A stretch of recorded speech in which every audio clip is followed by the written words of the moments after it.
This is hands down one of my favorite tests to show how cool this pop filter is. Watch this.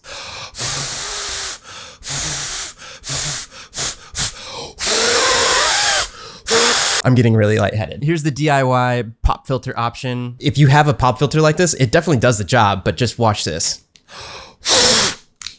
Right off the bat. With the way that this metal is on the Stedman, it's actually pushing the air down. If I were to move this torch down, it's going to blow out. See that? As I talk into the pop filter, what's really happening is I go and then it blows the air downward.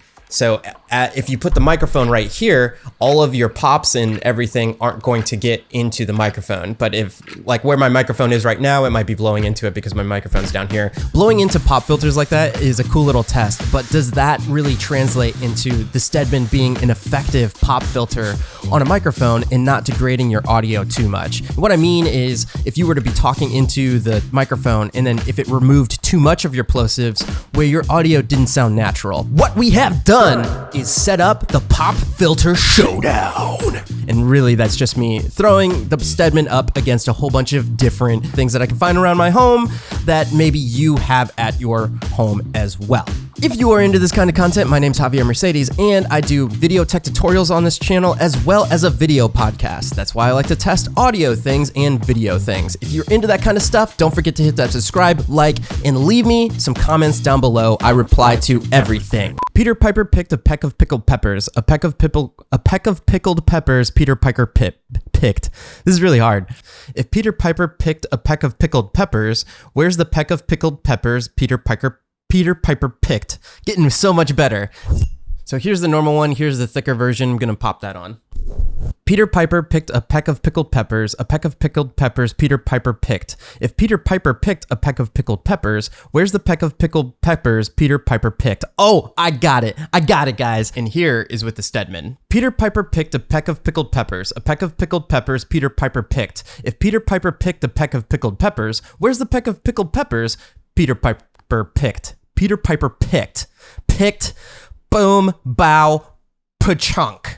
Peter Piper picked a peck of pickled peppers. Peter Piper picked a peck of pickled peppers. Peter Piper picked a peck of pickled peppers. Peter Piper picked a peck of pickled peppers. A peck of pickled peppers Peter Piper picked. If Peter Piper picked a peck of pickled peppers, where's the peck of pickled peppers Peter Piper picked? Where's the peck of pickled peppers Peter Piper picked? Before I tell you my opinion, what do you guys think? Let me know in the comments which one was your favorite. Here's a condenser microphone. Peter Piper picked a peck of pickled peppers. A peck of pickled peppers Peter Piper picked. Peter Piper picked a peck of pickled peppers. A peck of pickled peppers Peter Piper picked. Peter Piper picked a peck of pickled peppers. A peck of pickled peppers Peter Piper picked. Peter Piper picked a peck of pickled peppers. A peck of pickled peppers Peter Piper picked. What's interesting is when I'm using the Stedman right now, I can even hear it in the room whenever I have one of those plosives, the physical sound of my air hitting the Stedman. I don't know if it taints the sound, but it definitely changes how a plosive gets to the microphone. It's a pop filter. Yes, that's going to happen. But I don't know if I like it, how I can hear how my plosives are hitting the Stedman. One other microphone that I wanted to test is just this really cheap dynamic microphone. Peter Piper picked a peck of pickled peppers. A peck of pickled peppers Peter Piper picked. If Peter Piper picked a peck of pickled peppers, where's the peck of pickled peppers Peter Piper picked? Peter Piper picked a peck of pickled peppers. A peck of pickled peppers Peter Piper picked. If Peter Piper picked a peck of pickled peppers, where's the peck of pickled peppers Peter Piper picked? I realize that I'm right up on the Stedman, and because of that, it's really catching all of my plosives. So I want to sit here and talk at just a little bit of distance, especially on this condenser microphone, to see if it still has that same effect of where you can actually physically hear my air hitting this metal mesh. Peter Piper picked a peck of pickled peppers. A peck of pickled peppers Peter Piper picked. If Peter Piper picked a peck of pickled peppers, where's the peck of pickled peppers Peter Piper picked? I don't hear my voice hitting the Stedman as much. And maybe that's what you need to do when you're recording with the Stedman. You need to be a little bit further back or create some distance in between you and the pop filter in order to have a nice sound. But since I'm talking most of the time, I like to get up on the microphone and have a deeper, more full voice because of that proximity effect, as opposed to hearing more of the room tone when you're farther away from the mic. Now, if you're singing, obviously this is going to take into account, like, you're going to be this far away from the mic and you're going to be like, Peter Piper, pick some pickled peppers. That's me singing.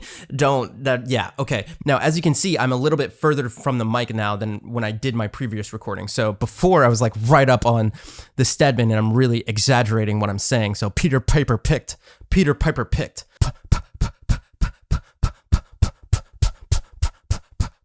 So it's occurring to me that it's definitely a distance thing. If you want to utilize and get the best out of your Stedman, in my opinion, you have to back up a little bit. But I think that comes at the sacrifice of not being as close to the microphone and getting that proximity effect on the mic. In conclusion, I think that Stedman is a good bet, but you just have to have a little bit of distance in between you and the Stedman itself, or else you're going to hear those pop, pop, pop, like hitting that mesh from your breath. Overall, I liked using these foam things better than the Stedman because I can get right up on the microphone and have that proximity effect really close to the microphone. Now, I do understand that this is for talking, so I'm really close to the mic, and this would be a fair representation if you were doing something like radio, podcasts, or things of that nature. But if you're a vocalist, most of the time you're going to be further away from the mic, so you are allotted that chance to have something like the Stedman and get a little bit further and not hit that microphone with your plosives and give your air enough time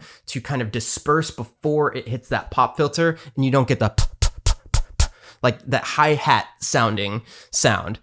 That's where I think the Stedman would shine. And I think the biggest thing that this whole experiment has shown me is how much different pop filters color the sound of your voice hitting the microphone. And it's taught me that you really need to A/B test your setup to make sure that you get the best sounding product for your project.